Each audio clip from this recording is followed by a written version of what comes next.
अस्सलाम वालेकुम दोस्तों, तुसीं वेखदे पियो अपना देश पंजाब टीवी ते मैं तुहाडा मेज़बान मोहम्मद नदीम खरल। सब तो पहले अपने चैनल को करो सब्सक्राइब ते बैल आइकन का बटन दबाओ कि मेरी हर आने वाली नवी वीडियो तुहाडे तक पहुँच सके। दोस्तों अज फिर तुहाडे वास्ते तुहाडा वीर नदीम खरल एक नवी वीडियो के नाल हाज़र होया है और एक गां दी जिहड़ी क्रॉस गां है फ्रीजन ते विच बच्ची है दूजे सूए दी सोहनी ते 2-3 दिन की सूई हुई है। मेरा कैमरामैन सब तो पहले तुहानूं चीज़ां दिखाएगा, फिर मालिक नाल सारी गल्लां आपां करांगे। मालिक नूं पुछांगे दुध किन्ना है, मालिक नूं पुछांगे रंग की है ते मालिक नूं पुछांगे की सारा हिसाब किताब है।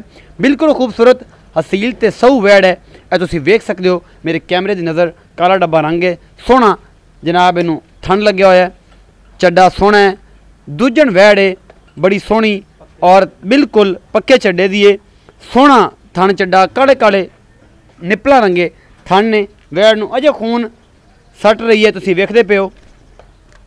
यह सारी चीज़ तुसीं देखदे पियो, बिल्कुल ए उपर खून लग्या, खून सट्टी जाती है। सज्जर सूई हुई है, यह पिछे वच्छी है कि वच्छा है, वच्छा है ثانی क्रॉस वच्छा है। ये जी वच्छा है जनाब, यह तुसीं 1 दिन की या 2 दिन की सूई हुई है क्योंकि ये रत सट्टी जाती है। मालिक नाल गलबात कर लेने, मालिक नूं पुछ लेने इहदा की हिसाब किताब है ते इहदे जायज़ ते मकूल पैसे किन्ने ने, ते जिहड़ा दुध झूठ तो बगैर ने चुआ के देना है वह भी आपां पुछ लेना कि 2 दिन की सूई दुध अगर 20-22 लीटर कर दी है तो फिर तो कमाल है, जी थोड़ा कर दी है तो वह भी मालिक को पूछांगे कि सारा हिसाब किताब झूठ ना बोले, इत्थे मेरे कोल आ जाए। आओ जी भाई जी इत्थे आओ ना।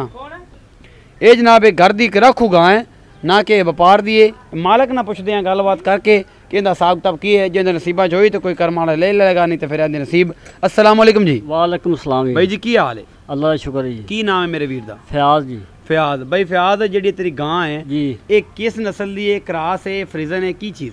कैमरे क्रॉस है जी, एक क्रॉस है। हाँ जी। अच्छा एक केज क्रॉस है, सो रही कोई ये क्रॉस पैंदी है जी आ जी जेडी ना बलैतर क्रॉस च ओ है। बलैतन दे विच क्रॉस है, कोई भी क्रॉस है, लेकिन पता तेनू भी पूरा कोई नहीं, मेरे तरह तो भी सीधा बंदा ही है। अच्छा जिम्मेदार बंदा है तो ये सीधा सुर कोई नहीं कहते केज क्रॉस है, बस क्रॉस है ये ना पता है। अच्छा ये हुण सूई किन्ने दिनां दी है कूड़ तो बगैर? ये जी अज उन्हें हो गए 2 दिन सूई नहीं, 2 दिन सूई हो गए। ये वेंदे सारे पैन, लेकिन कंफर्म करना साडा हक बनता है कि रत सट्टी जाती है 2 दिन की सूई हुई। अच्छा दुध हुण 2 दिन की सूई को जिहड़ा पक्का दुध है ना, झूठ तो बगैर उन्नी की चकन पंड कूड़ दी मारनी है जिन्ना का चक ली तो बाद बंदियां के शर्मिंदा ना होइए।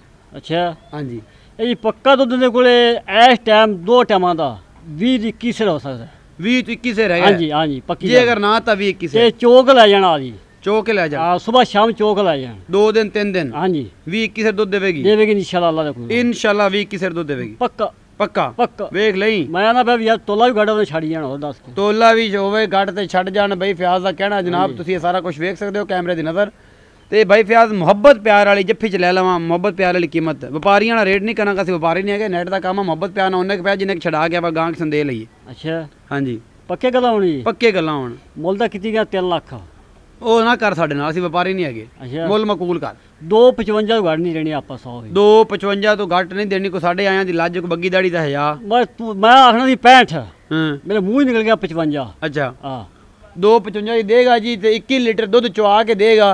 21 ਨਾ ਚੁਆਏਗਾ 20 ਲੀਟਰ ਦੁਆ ਚੁਆ ਕੇ ਦੇਗਾ। ਤੇ ਜਦੋਂ ਆਪਾਂ ਇਹਦੇ ਕੋਲ ਆਵਾਂਗੇ ਆਪਾਂ ਇਹਦੇ ਨਾਲ ਮੁਹੱਬਤ ਪਿਆਰ ਵੀ ਕਰ ਲਾਂਗੇ, ਆਪਾਂ ਮਿੰਤਰਲਾ ਕਰ ਲਾਂਗੇ, ਮੰਜੀ ਇੱਥੇ ਬਾਹਰ ਪਾ ਲਾਂਗੇ ਜਦ ਤੱਕ ਗਾਂ ਨਹੀਂ ਦੇਗਾ। ਜੇ 20 ਲੀਟਰ ਜਾਂ 21 ਲੀਟਰ ਦੁੱਧ ਚੁਆਏਗਾ ਮੁਹੰਮਦ ਫयाज ਤੇ ਫਿਰ ਗੱਲਾਂ ਹੋਣਗੀਆਂ ਪਿਆਰ ਦੀ। ਪੱਕੀ ਗੱਲ ਹੈ, ਪੱਕੀ ਗੱਲ ਹੈ ਜੀ। ਇਹ ਅਗਰ ਮਹਿਲੇ ਤੋਂ ਬਾਹਰ ਹੋ ਗਈ ਸਾਫ਼ ਹੋ ਤੇ ਫਿਰ ਤਾਂ ਦੁੱਧ ਆਪੇ 25-27 ਲੀਟਰ ਕਰੇ ਇੰਸ਼ਾਅੱਲਾ। ਜਿਹੜੇ ਘਰ ਚ ਆਈ ਨਾ ਇਹ ਆਈ ਆ ਇਹਨਾਂ ਦੀਆਂ ਉੱਤੇ ਵਿੱਚ ਰੱਥਾ ਕੋਲ। ਅੱਛਾ ਅੱਛਾ ਅੱਛਾ ਉਹਨਾਂ ਨੇ ਕੀ ਆਖਣਾ ਪਹਿਲਾਂ ਦਿੰਦੀ ਰਹੀ ਇਹ 12-13 ਟਾਈਮ ਦਾ ਪਹਿਲਾਂ। ਅੱਛਾ ਉਹਨਾਂ ਅਸੀਂ ਆਪ ਚੋਂਦੇ ਰਹੇ 13 ਕਿਲੋ ਟਾਈਮ ਦਾ, ਇੱਕ ਟਾਈਮ ਦਾ ਪਹਿਲਾਂ ਦਾ। ਹੁਣ ਦੂਜਾ ਸੂਆ ਸੂਈ ਹੈ, ਹੁਣ ਦੂਜਾ ਸੂਆ ਸੂਈ ਹੈ। ਬਈ ਫयाज ਦਾ ਕਹਿਣਾ ਜੀ ਕਿ ਦੁੱਧ ਇਨਸ਼ਾਅੱਲਾ ਹੁਣ ਇਹਦੇ ਕੋਲ ਸੱਜਰ ਸੂਈ ਦਾ 21 ਲੀਟਰ ਦੁੱਧ ਹੈ ਜੀ। ਇਹ ਸਾਰਾ ਕੁਛ ਬਈ ਫयाज ਨੇ ਤੁਹਾਨੂੰ ਦੱਸਿਆ। ਇਹਨੇ ਦੂਸਰਾ ਸੂਆ घर लियांदी है, घर सूई है, सारा कुछ पहला सुबह इन्हें सारा निज़ाम किया, घरे आके सारी सुहा सूह के सारा मामला थोड़े सामने ही है।